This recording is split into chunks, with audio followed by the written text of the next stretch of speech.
Bit too much to drink last night?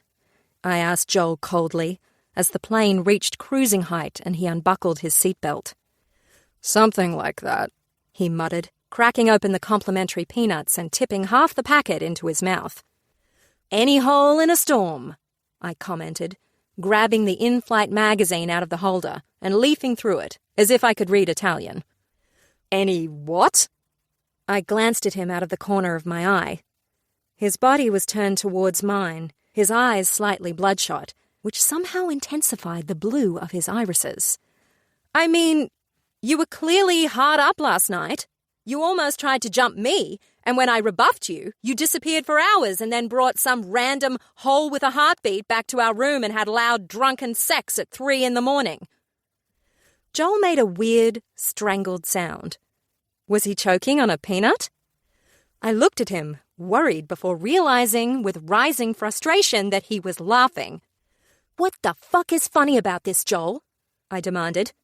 He guffawed harder, reaching for the bottled water. Any hole in a storm. That's going in the phrasebook. I found my own lips curling at the corners as I realized my mistake. His laugh had always had an infectious quality to it. I meant any port in a storm. Or maybe any hole's a goal. I don't know. Any hole in a storm is my new favorite saying. Joel shook with laughter for a long moment, then took a deep breath, had a sip of water, and was suddenly completely sober. Mel, I'm sorry about what happened last night. I shouldn't have brought someone back to the room.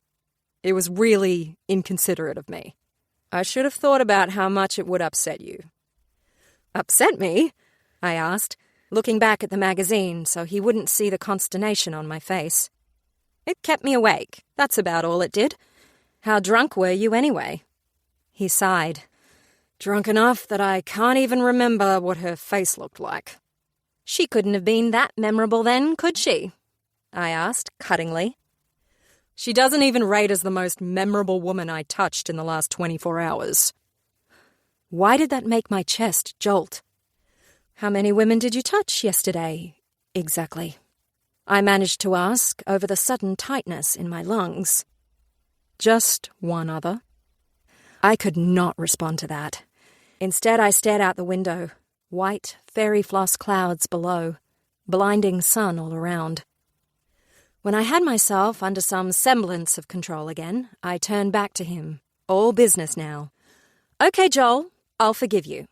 But if we're going to do this, work together, I mean, we need some ground rules. First, no bringing other people back to the room. Joel nodded.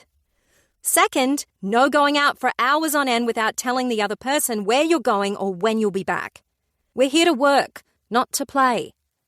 He nodded again, a little amusement creeping onto his face.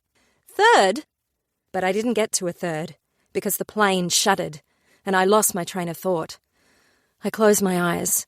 It got worse. I could feel the sweat on my palms as I clawed the armrests. And then his hand was on my face, stroking. I couldn't open my eyes, so I just let him touch me until the shaking, both the plane's and mine, stopped. I opened my eyes. Joel was leaning close, his thumb on my cheek. "It's okay, Mel. It's going to be okay," he whispered.